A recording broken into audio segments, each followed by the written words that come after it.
క్రీస్తునందున్న ప్రియులకు ప్రేమతో వందనాలు తెలియజేయుచున్నాను. మే నెల 4వ తేదీ 2025. ఈరోజు దేవుడు మనకు చేస్తున్న వాగ్దానం ఏమిటనగా కీర్తనల గ్రంథము 58వ కీర్తన 11వ చరణం. కావున నిశ్చయముగా నీతిమంతులకు ఫలము కలుగుననియు నిశ్చయముగా న్యాయము తీర్చు దేవుడు లోకములో నున్నాడనియు మనుష్యులు ఒప్పుకొందురు. ఆమేన్. నా ప్రియమైన సహోదరి సహోదరులారా, ఈ లోకములో నీతిగా నిజాయితీగా జీవిస్తున్నటువంటి మనుషులకు నామమాత్రపు భక్తి కాకుండా నిజమైన భక్తి చేస్తూ ఖచ్చితమైన జీవితాన్ని జీవిస్తూ ప్రభువును ఆరాధించే వారికి ఖచ్చితంగా శ్రమలు, హింస, నిందలు కలుగుతాయని బైబిల్ సెలవిస్తుంది. అలాగా నీతిగా ఉన్నప్పటికీ, యథార్థంగా జీవిస్తున్నప్పటికీ, దేవుణ్ణి ఖచ్చితంగా ఆరాధిస్తూ ఉన్నప్పటికీ మనకు శ్రమలు, నిందలు, బాధలు, మనం ఇబ్బందుల్లో ఉండటం ప్రజలు చూసి రకరకాలుగా మాట్లాడుకుంటూ ఉంటారు. కొంతమంది మాట్లాడే మాటలు మనకు నొప్పిని, బాధను, గాయాన్ని కూడా కలిగిస్తాయి.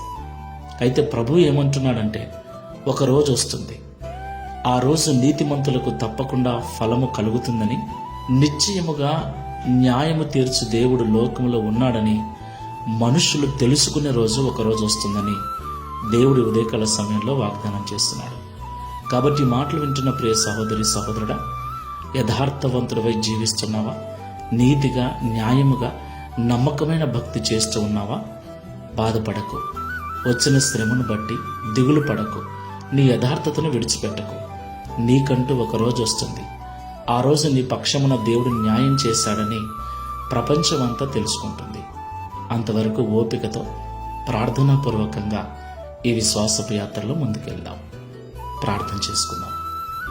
న్యాయము తీర్చు దేవుడవైన తండ్రి, పరిశుద్ధుడా, మీకు వందనాలు చెల్లిస్తున్నాం. అవును ప్రభువా, నీ సన్నిధిలో ఎంత యథార్థంగా ఉంటున్నామో, ఎంత ఖచ్చితమైన భక్తి చేస్తూ నీతిగా జీవిస్తూ ఉన్నామో, అన్ని బాధలు, అన్ని వేదనలు, అన్ని నిందలు మేము అనుభవిస్తున్నాం. కొన్నిసార్లు బాధ అవుతుంది, కొన్నిసార్లు నిద్ర పట్టదు, కొన్నిసార్లు ఎంతో వేదనగా ఉంటుంది.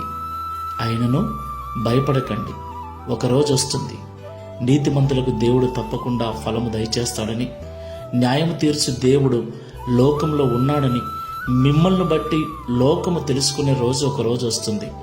అంతవరకు ఓపికతో ఉండమని మాతో మాట్లాడినందుకు స్తోత్రాలు. ఈ ప్రార్థనలో ఏకీభిస్తున్న మాకందరికీ అలాంటి ఓపికను, ప్రార్థన జీవితం అనుగ్రహించి భక్తుని వలె మేము కూడా సాక్ష్యం చెప్పినట్లు సహాయం చేయమని యేసు నామములో ప్రార్థిస్తున్నాము తండ్రి. Amen. Praise the lord. God bless you.